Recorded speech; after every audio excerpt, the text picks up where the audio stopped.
What should be obvious to anyone who bothers to look beyond emotional narratives is that Black Lives Matter only matter when one is taken by a cop. Consider that on May 31st, the Sunday immediately after the murder of George Floyd, 18 people were murdered in Chicago, making it the single most deadliest day in 60 years. The senior research director at the University of Chicago Crime Lab, Max Caputin, said, "We've never seen anything like it at all." The next highest murder total for a single day was on August 4th, 1991, when 13 people were killed in Chicago. I couldn't track down the details of every one of these murders, but suffice to say that the vast majority of victims and perpetrators, if not all, were black. According to the FBI in 2018, there were 2,925 black murder victims in the United States, and in 89% of those cases, the offender was also black. I've never seen a single BLM activist refer to this type of data. But you probably have heard Black Lives Matter mention the following names and their stories over the past 6 or 7 years. People like Michael Brown, Trayvon Martin, Tamir Rice, Laquan McDonald, Sandra Bland, Freddie Gray, and Walter Scott. But I bet you haven't heard any of these incidents randomly picked from 2015. Timothy Smith was killed by a police officer who mistakenly thought he was reaching into his waistband to grab a gun. The shooting was ruled justified. William Lemon was killed after he allegedly failed to show his hands upon request. The shooting was ruled justified. Ryan Bollinger was shot dead by a cop who said he was moving strangely and walking toward her. The shooting was ruled justified. Derek Cruz was shot in the face after he opened the door for police officers serving a warrant for a drug arrest. The cops recovered marijuana from the property, and the shooting was ruled justified. Daniel Elrod robbed a dollar store and, when confronted by police, allegedly failed to raise his hands upon request, though his widow, who witnessed the event, insists otherwise. He was shot dead. No criminal charges were filed. Ralph Willis was shot dead when officers mistakenly thought he was reaching for a gun. David Kasich was shot twice in the back by a police officer while lying face down on the ground. 6-year-old Jeremy Martis was killed by a police officer while sitting in the passenger seat of a car. The officer's intended target was Jeremy's father, who was sitting in the driver's seat with his hands raised out the window. Autumn Steele was shot dead when a police officer, startled by her German Shepherd, immediately fired his weapon at the animal, catching her in the crossfire. Shortly after he killed her, body cam footage revealed the officer's despair. "I'm fucking going to prison," he says. The officer was not disciplined. What I left out of this paragraph was the beginning, which tells us that all of these people are white. In this same article written by Coleman Hughes in the City Journal is the story of Tony Timpa. Timpa was killed in 2016 by a Dallas police officer who used his knee to pin Timpa to the ground, face down, for 13 minutes. In the video, you can hear Timpa whimpering and begging to be let go.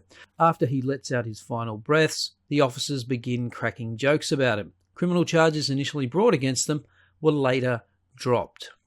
Now, have you ever heard of Tony Timpa? Have you ever heard a BLM activist mention his name or tell his story? Of course not, because it's inconvenient to the narrative. What is also inconvenient to the Black Lives Matter narrative is the fact that multiple studies have shown no evidence for the claim that blacks are more likely to be shot by police, either armed or unarmed. One of those studies was conducted by Harvard economist Roland Fryer. Now, rather than regurgitate Fryer's findings, I will refer to his June 22nd op-ed in the Wall Street Journal. There are large racial differences in police use of non-lethal force. My research team analysed nearly 5 million police encounters from New York City. We found that when police reported the incidents, they were 53% more likely to use physical force on a black civilian than a white one. In a separate nationally representative dataset asking civilians about their experiences with police, we found the use of physical force on blacks to be 350% as likely. This is true of every level of non-lethal force, from officers putting their hands on civilians to striking them with batons. We controlled for every variable available in myriad ways. That reduced the racial disparities by 66%, but blacks were still significantly more likely to endure police force. Compliance by civilians doesn't eliminate racial differences in police use of force. Black civilians who were recorded as compliant by police were 21% more likely to suffer police aggression than compliant whites. We also found that the benefits of compliance differed significantly by race. This was perhaps our most upsetting result for 2 reasons. The inequity in spite of compliance clashed with the notion that the difference in police treatment of blacks and whites was a rational response to danger, and it complicates what we tell our kids. Compliance does make you less likely to endure a beatdown, but the benefit is larger if you are white. People who invoke our work to argue that systemic police racism is a myth conveniently ignore these statistics. Racism may explain the findings, but the statistical evidence doesn't prove it. As economists, we don't get to label unexplained racial disparities racism. Of course, that's the opposite of what activists say, that disparities in and of themselves are evidence of racism. And how about shootings? We didn't find any racial differences in officer-involved shootings. Our data come from localities in California, Colorado, Florida, Texas, and Washington state, and contain accounts of 1,400 police shootings at civilians between 2000 and 2015. In addition, from Houston, only in those same years, we had reports describing situations in which gunfire might have been justified by department guidelines, but the cops didn't shoot. This is a key piece of data that popular online databases don't include. No matter how we analysed the data, we found no racial differences in shootings overall, in any city in particular, or in any subset of the data. I've grappled with these results for years as I witnessed videos of unmistakable police brutality against black men. How can the data tell a story so different from what we see with our eyes?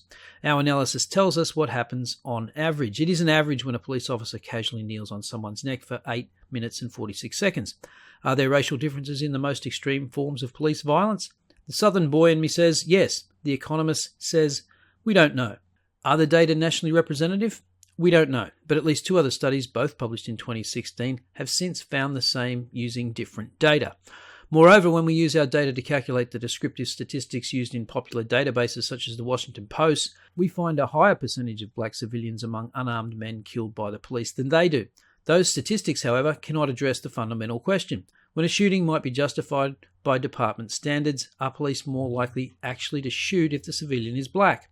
Only our data can answer this question because it contains information on situations in which a shooting might meet departmental standards but didn't happen.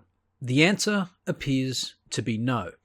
So police are more likely to use non-lethal force on blacks, according to Fryer, but there's no evidence that the highly publicised deaths of George Floyd and others I've mentioned, and which form the main grievance of BLM activists, is a specifically black phenomenon.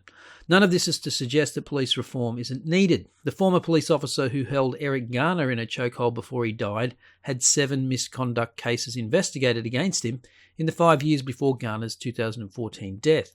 It's natural that police want to protect their own, but surely an impartial third-party body should investigate such matters and not the police themselves.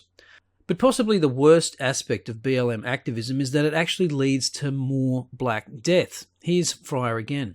Investigating police departments can have unintended consequences. Following the brutal beating of Rodney King by Los Angeles police officers in 1991, the US Attorney General was given the power to investigate and litigate cases involving a pattern or practice of conduct by law enforcement officers that violates the Constitution or federal rights. Many argue that the answer to police reform in America must include more of these types of investigations. We conducted the first empirical examination of pattern or practice investigations. We found that investigations not preceded by viral incidents of deadly force on average reduced homicides and total felony crime. But for the 5 investigations that were preceded by a viral incident of deadly force, there was a stark increase in crime, 893 more homicides and 33,472 more felonies than would have been expected with no investigation.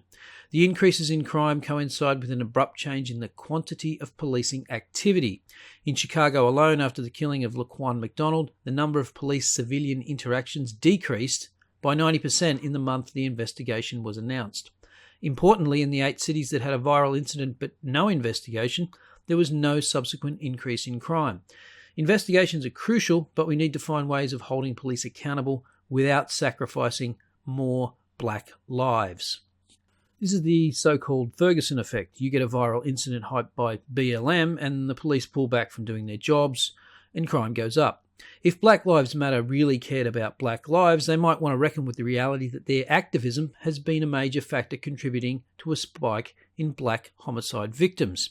But that, of course, won't happen because to this movement, facts don't matter. As usual, let me know your thoughts in the comments below. I'll see you next time.